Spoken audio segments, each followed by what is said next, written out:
कल भी हमने ये अपील की थी दिल्ली के लोगों से और आज भी अपील कर रहा हूं, दिल्ली के दलितों, पिछड़ों, दिल्ली के मुसलमानों, आपसे मैं विनती करता हूं, ये लड़ाई डॉक्टर रितु की नहीं है। ये लड़ाई किसी एक प्रोफेसर के साथ जात के आधार पर दुर्व्यवहार या षड्यंत्र का नहीं है। दिल्ली के सभी यूनिवर्सिटियों में और सभी कॉलेजों में लगातार इस तरह की घटनाएं घट रही है। क्या प्रोफेसर, क्या लेक्चरर और क्या छात्र और क्या छात्राएं, सबों के साथ जात के नाम पर उनके साथ भेदभाव किया जा रहा है। यूनिवर्सिटी में उनके लिए अनुकूल वातावरण नहीं बनने दिया जा रहा है और ऐसी घटनाएं बहुत कम है जो कैंपस से बाहर आती है। ज्यादातर घटनाओं को कैंपस के अंदर ही दबा दिया जाता।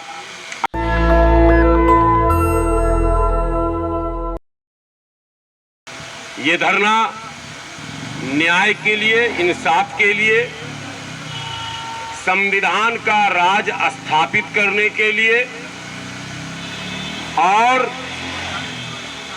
सामंतवादी सोच, मनुवादी सोच पर लगाम लगाने के लिए यहां तेज तर्रार बहुजन शेरनी के नाम से प्रसिद्ध छोटी बहन रितु जो बैठी है, दरअसल जो घटनाक्रम हुआ उसके बाद जिस दिलेरी के साथ प्रोफेसर रितु ने मोर्चा संभाला और प्रोफेसर रितु को समाज के प्रबुद्ध लोगों का जिस तरह से साथ मिला, विशेषकर आदरणीय एडवोकेट महमूद पराचा साहब का, एडवोकेट भानु प्रताप सिंह जी का, डीसी कपिल साहब का और इस तरह की पूरी टीम का जो साथ मिला, उसी का नतीजा था कि सामंती सोच रखने वाली प्रिंसिपल डॉक्टर सविता रॉय पर बाज़ाब्ता विभिन्न आपराधिक धाराओं में मुकदमा दर्ज हुआ और न केवल मुकदमा दर्ज हुआ बल्कि चार्जशीट भी दाखिल हो गया। लेकिन आपको पता है कि कानून के हाथ जरूर लंबे हैं, लेकिन कानून के पैर थोड़े छोटे हैं। वो स्लो स्लो चलता है, बहुत आहिस्ता चलता है। भारत में यह व्यवस्था ऐसी बनी हुई है, दबाव की राजनीति होती है। पुलिस प्रशासन पर दबाव होता है, वरीय पदाधिकारियों पर दबाव होता है, सरकारी दबाव होता है, सत्ताधारी दलों का दबाव होता है और जातिवादी मानसिकता रखने वाले वरीय पदाधिकारियों का भी दबाव होता है। और इन तमाम दबावों से मुक्ति का एक ही रास्ता है कि बहुजन समाज खुद इकट्ठा होकर इन तमाम दबाव बनाने वालों पर अपना दबाव बढ़ा दे ताकि वो दबाव बनाने वाले पीछे हट जाएं। और ये सामंतवादी सोच रखने वाली महिला है, मैं इससे ज्यादा कुछ नहीं कहूंगा। डॉक्टर सविता जेल की सलाखों में तभी पहुंचेंगी जब बहुजन समाज पूरी तरह से दबाव बनाने में सफल होगा। ये शुरुआत है, तमाम संदेश जा रहे हैं दिल्ली के कोने कोने में। समाज के लोग वीडियो के जरिए, आप लोगों के जरिए सुन रहे हैं कि दिल्ली यूनिवर्सिटी के फैकल्टी आर्ट गेट नंबर 4 के सामने डॉक्टर रितु को न्याय दिलाने के लिए बहुजन समाज के समर्पित सभी नेता पहुंच रहे हैं। लगातार आम लोगों तक यह संदेशा भेजा जा रहा है कि इसमें दम लगाना होगा, दम। और दम का मतलब है कि तादाद नहीं होनी चाहिए 24 घंटे कम, तब समझा जाएगा दम। अगर 1-2 घंटे हंगामा करके चले जाएंगे, ये दबाव में नहीं आने वाले हैं। जिस तरह से धरना अनिश्चितकालीन है, हमारी भीड़ भी यहाँ पर अनिश्चितकालीन और असंख्य को मतलब कोई गिन न सके जिस दिन इस तरह की भीड़ दिल्ली के हमारे बहुजन समाज के लोगों ने यहां लगा दिया, 2 से 3 दिनों के अंदर आप देखेंगे वो तमाम प्रेशर पीछे हो जाएगा और हम लोगों का दबाव ऊपर आ जाएगा और डॉक्टर रितु को न्याय मिलेगा। न केवल प्रिंसिपल की गिरफ्तारी, बल्कि डॉक्टर रितु को ससम्मान फिर उसी पद पर नियुक्ति भी मिलेगी। जब तक ये दोनों काम नहीं होता है, तब तक ये संघर्ष निरंतर लगातार जारी रहेगा।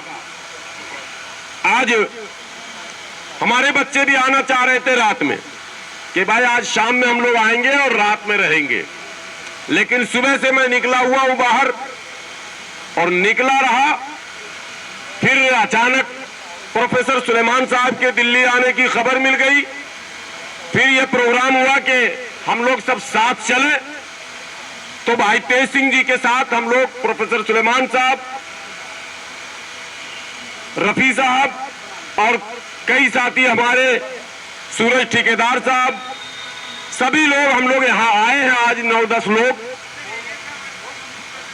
ये प्लान मेरा कल से ही बन गया था कि हम पूरे परिवार के साथ यहां आएंगे यार, और रात को आएंगे। चूंकि मुझे ये लगता है कि सुबह जब धरना शुरू होता है तो आबादी बढ़ती है, और जैसे दोपहर में सूरज ढलने लगता है, धीरे धीरे लोग यहां से जाने लगते हैं, और शाम होते होते, रात होते होते यहां फिर तादाद हमारी कम हो जाती है। कल भी हमने ये अपील की थी दिल्ली के लोगों से, और आज भी अपील कर रहा हूं, दिल्ली के दलितों, पिछड़ों, दिल्ली के मुसलमानों, आपसे मैं विनती करता हूं, ये लड़ाई डॉक्टर रितु की नहीं है। ये लड़ाई किसी एक प्रोफेसर के साथ जात के आधार पर दुर्व्यवहार या षड्यंत्र का नहीं है। दिल्ली के सभी यूनिवर्सिटियों में और सभी कॉलेजों में लगातार इस तरह की घटनाएं घट रही है। क्या प्रोफेसर, क्या लेक्चरर और क्या छात्र और क्या छात्राएं, सबों के साथ जात के नाम पर उनके साथ भेदभाव किया जा रहा है। यूनिवर्सिटी में उनके लिए अनुकूल वातावरण नहीं बनने दिया जा रहा है, और ऐसी घटनाएं बहुत कम है जो कैंपस से बाहर आती है। ज्यादातर घटनाओं को कैंपस के अंदर ही दबा दिया जाता। अगर इस लड़ाई को आप नहीं लड़ेंगे, जिस तरह से रितु ने हिम्मत की है, जिस तरह से हिम्मत करके तमाम मुद्दों को उठाया है और इरादा किया, ऐलान किया कि समाज हमारा साथ अगर दे तो भी और ना दे तो भी हम इस लड़ाई को लड़ेंगे, इसके लिए आप सबको बधाई देनी चाहिए। अगर समाज में ऐसी शेरनी हर जगह मिल जाए तो लड़ाई आसान हो जाएगी। इसलिए समाज के लोगों से मेरी विनती है कि आप 1-2 घंटे अपना समय निकालकर, 24 घंटे का ये धरना है, सुबह मौका मिले सुबह आए, दोपहर मौका मिले दोपहर आए, शाम को मौका मिले शाम को आए, रात को रुकना चाहे रात को रुकें, अपना खाना लेकर आना चाहे लेकर आए, खाना खाकर आना चाहे तो खाकर आए, लेकिन आए जरूर, क्योंकि आपके समर्थन की जरूरत है। दबाव की राजनीति पर अगर लगाम लगाना है, अगर जातिवादी मानसिकता पर लगाम लगाना है, आने वाले दिनों में हमारे बच्चे यूनिवर्सिटी के कैंपस के अंदर किसी मनवादी और किसी सामंतवादी के शिकार न बने, अगर ये माहौल बनाना है तो आपको यहां आना पड़ेगा। और अगर आपने आने में आनाकानी की, आपने इस लड़ाई को अगर डॉक्टर रितु की लड़ाई समझी, अगर आपने इस लड़ाई को किसी जाति विशेष की लड़ाई समझी, तो फिर आपके साथ भी कल को इस तरह की घटना घटेगी और फिर आप भी इस लड़ाई को लड़ नहीं सकते। इसलिए जिस तरह से डॉक्टर रितु ने ये संकल्प ले लिया है कि किसी भी कीमत पर इस लड़ाई को जीते बगैर और उस मनुवादी और सामंतवादी प्रिंसिपल को जेल भेजाए बगैर और अपना सम्मान वापस पाए बगैर हम यहाँ से पीछे नहीं हटेंगे। ठीक इसी तरह से हमारी तमाम बहनों को, हमारे तमाम भाइयों को ये संकल्प लेना होगा कि लड़ाई चाहे जिस कोने में हो, कैंपस के किसी भी जगह पर हो, चाहे डीयू में हो, चाहे जेएनयू में हो, चाहे किसी भी जगह हो, हमें डटकर उन सामंतवादियों और मनुवादियों का मुकाबला करना है। अगर आपने डटने का साहस नहीं किया, न्याय और अधिकार की प्राप्ति के लिए आप अगर जमे नहीं, तो यकीन जानिए कि आने वाली नस्लों को कैंपस के अंदर टिकने नहीं दिया जाएगा। ये चाहते हैं वो दिन लौटाना जो संविधान से पहले की व्यवस्था थी, उस व्यवस्था की ओर लेकर जाना चाहते हैं। लेकिन याद रखिए, और उन लोगों को भी याद रखना चाहिए जो सुन रहे हैं, संविधान जब तक है तभी तक भारत है। संविधान के साथ छेड़छाड़ करने का अगर किसी का इरादा है तो उस इरादे को आप त्याग दीजिए, क्योंकि इस संविधान से हमारा ऐसा अटूट रिश्ता है कि अगर संविधान पर किसी ने हाथ डाला तो ये समझ लो कि उसने हमारे जीवन से खिलवाड़ किया है। संविधान कोई हमारे सामने मिटाया और हम जीवित रहे, ये संभव नहीं है। ऐसा रिश्ता हमारा संविधान से। लेकिन संवैधानिक व्यवस्था को धीरे धीरे कमजोर जो किया जा रहा है, उस पर भी हमारी पैनी नजर होनी चाहिए। बज़ाहिर ये कहा जा रहा संविधान का राज है, लेकिन धीरे धीरे पर्दे के पीछे से उस व्यवस्था को कमजोर किया जा रहा, और वो जो सोच इनकी है सामंती सोच, उसको आगे बढ़ाने की कोशिश की जा रही है। उसी की ये कड़ी है जो डॉक्टर रितु के साथ हुआ है। आपको याद होगा, प्रोफेसर रतनलाल की कहानी भी याद होगी, आप भूले नहीं होंगे। हमारे कई प्रोफेसर, कई लेक्चरर बलि के बकरा बन चुके हैं इस तरह के मामले में। कई हमारे छात्र हैं, आप भूल गए? वेमुला को भूल गए क्या? रोहित वेमुला को आपने भुला दिया? कैंपस में ही मामला था। इसीलिए मैं कह रहा हूं, कैंपस के माहौल को बेहतर बनाने के लिए डॉक्टर रितु ने जो अभियान छेड़ा है, उस अभियान को अगर सफलता नहीं मिली तो आपके बच्चे कैंपस में कभी भी सुकून से नहीं रह सकते। इसलिए ये लड़ाई केवल डॉक्टर रितु की नहीं है, ये हमारे आने वाले भविष्य की पीढ़ियों की लड़ाई है, आने वाले उन बच्चों की लड़ाई है जो बच्चे कल को इसी कैंपस में आने वाले हैं, पढ़ने भी आने वाले हैं और पढ़ाने भी आने वाले हैं। न यहाँ पढ़ने का माहौल बना दिया जाता है, न पढ़ाने का माहौल दिया जाता है। पढ़ने वालों के साथ भी षड्यंत्र और पढ़ाने वालों के साथ भी षड्यंत्र, ये अगर आपने बर्दाश्त कर लिया तो याद रखिए कि आने वाले दिनों में हमारे बच्चे के लिए न तो पढ़ने का माहौल बचेगा और न वो उन्हें आगे बढ़कर प्रोफेसर और लेक्चरर बनने का मौका मिलेगा।